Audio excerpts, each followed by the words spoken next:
Welcome to Brainwaves and Breakthroughs.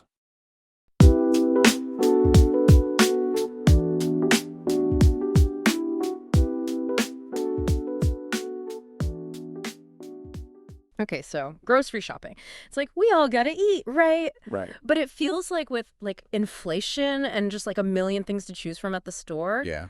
trying to eat healthy on a budget can feel kind of impossible, Yeah. especially with like all the easy, tempting stuff like right there in your face. Yeah. So today, let's like ditch the guilt trip, you know, Mhm. and figure out how to like actually shop smart at the grocery store. Like Okay. we're going beyond like the basic tips here. Okay. We're going to really like dig into the sciencey stuff about processed food Right. and like how to make choices that are actually good for you and your bank account. Absolutely. I think, what's so interesting is we've sort of been led to believe that Yeah. healthy eating, it's like a luxury.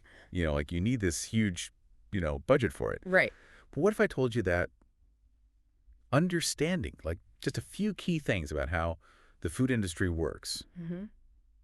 could actually empower you to make choices that are healthier and more affordable? Okay, I'm listening. I'm ready. And not just for your wallet, Okay. but for like your whole well-being. Okay, so spill the tea. Let's break this down.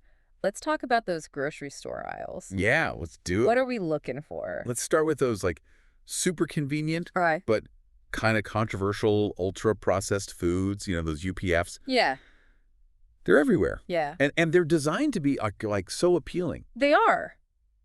But we got to ask, what are they really doing to our bodies? What is it about a bag of chips after a long day? Why do they call my name? Well, it's not just about your willpower.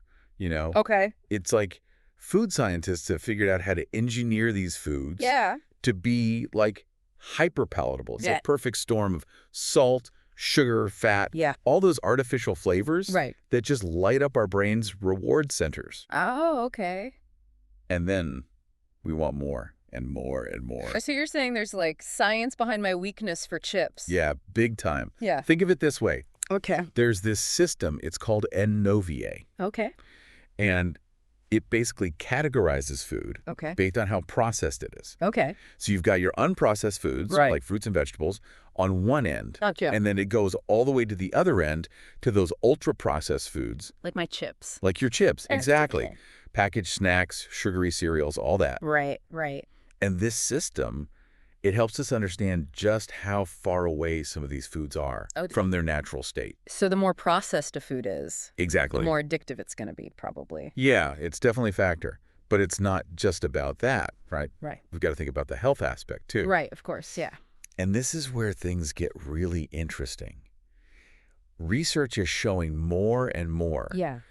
that eating too many of those UPFs Mm-hmm.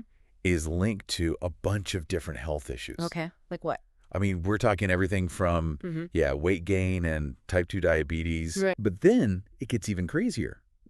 Links to some types of cancer, Right. mood disorders, even faster aging. Wait, hold on. Accelerated aging from like a bag of chips. Gotcha. It's super important for everything, like how you digest food, how your body absorbs nutrients, your immune system, even your mental health. Really? And guess what can really mess with that balance? What? Ultra-processed foods. So what I'm hearing is what we eat, it's not just about like our weight. Right. It's about these trillions of tiny little creatures Exactly. that are like living inside of us. It's like having a garden. Right. If you just like totally neglect it and only give it junk, it's not going to grow. Right, of course. Same goes for our gut. Okay, that makes sense. But the good news is we get to choose what we feed our gut Right. by making food choices that help that inner garden thrive. So that's where those like, whole foods, the less processed stuff comes in. Go. Fruits, vegetables, all that, like the stuff our grandparents would recognize as real food. You got it. Yeah. And this is where we can debunk that myth that healthy eating has to be expensive. Okay, good. Some of the most nutrient-packed foods out there are actually really easy on the wallet. Okay, like what? Give me some examples. Lentils, beans, sweet potatoes, oats. Those are all nutritional powerhouses, Yeah, okay. and they won't break the bank. Okay, good to know. I gotta say, I'm feeling pretty good about grocery shopping now, so less processed stuff, more whole foods. Okay, I get it. Yeah. But, like, what about those days when I am just, like, totally slammed? Do I have to, like, live on takeout? Not at all. Remember, it's all about progress, Yeah. not like being perfect, right? Right. You don't have to turn into a chef overnight or anything. Yeah. Good. One of the best things you can do is like really get good at using leftovers. Okay, leftovers. Confession. I'm that person who, like, lets leftovers die in the back of the fridge. Yeah, I get it. It's so easy to do, right? Yeah. But honestly, leftovers are like a budget-friendly eater's best friend. Think about it. It's like having like a blank canvas, Yeah. right? You can turn like Tuesday's tacos into something totally new on Wednesday. Okay, you've got my attention. Give me your best leftover tips. What am I supposed to do with them? Okay, one of my favorites is what I call the frittata formula. Like, Yeah. you've got roasted veggies, Right. throw them in a pan, some eggs, little cheese boom, you've got breakfast, lunch, you name it. Okay. Or, say you've got leftover chicken or fish from dinner, shred it up, throw it in a salad, a soup, even lettuce wraps. Okay, those are good ideas. Right. Suddenly leftovers are sounding way more appealing. But what about the actual shopping part? Yeah. Any tips for, like, getting out of that grocery store without spending all my money? Absolutely. This is key. Shop the perimeter of the store first. Okay. That's where they usually put all the fresh produce, the lean proteins, the dairy. Right, the perimeter is like the produce section for sure. Exactly. But let's be real, sometimes that fresh stuff can get pricey. Like, especially if you're craving, like, berries in winter. Oh, I hear you. Don't be afraid to hit up the frozen food aisle. The frozen food aisle. Brilliantly. Yeah. We got to bust this myth that frozen fruits and veggies aren't as good. Okay, because I'll be honest, I always thought frozen was, like, the less healthy option. It's all about when they freeze the stuff. See, they often pick it at peak ripeness, Okay. and then they, like, flash freeze it. That locks in all those nutrients that might, disappear over time. So that bag of frozen blueberries is basically like a little nutrient time capsule. Exactly. Okay, mind blown. Right. Adding this to the list. Right. What about canned goods? Those always seem pretty cheap. Canned stuff can be good to have around, definitely. Okay. Just be smart about it, Right.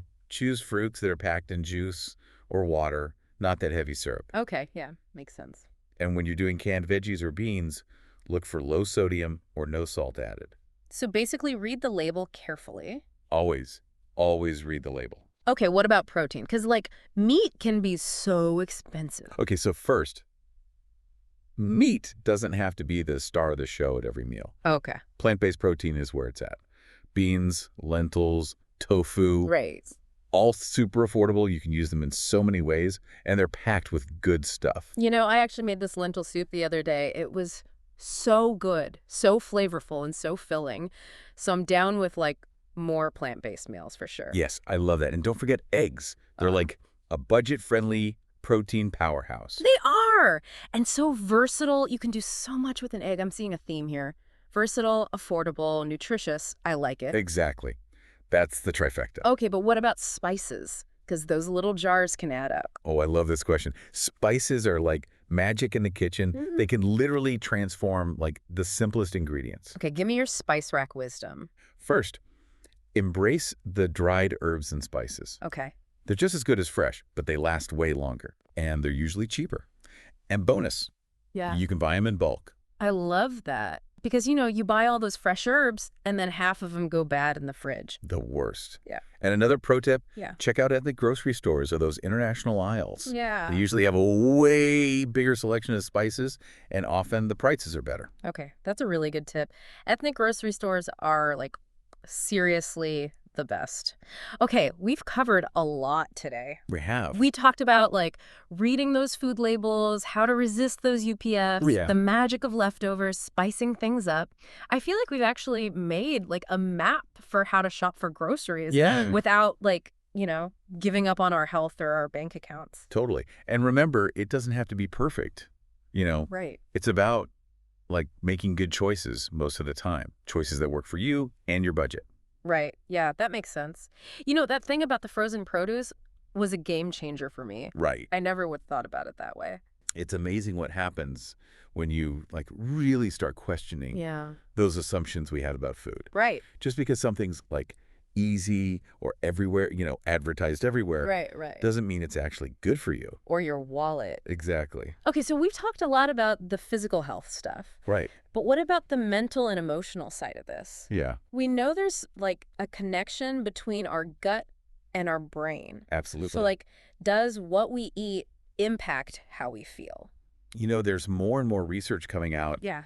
that actually shows like a strong link Okay. between what's going on in our gut microbiome and our mental health. Wow. We're still learning about it, Right. but studies are finding that like if you're eating a lot of ultra-processed foods, Yeah. it can actually mess with your mood, your sleep, even how well you think. Really?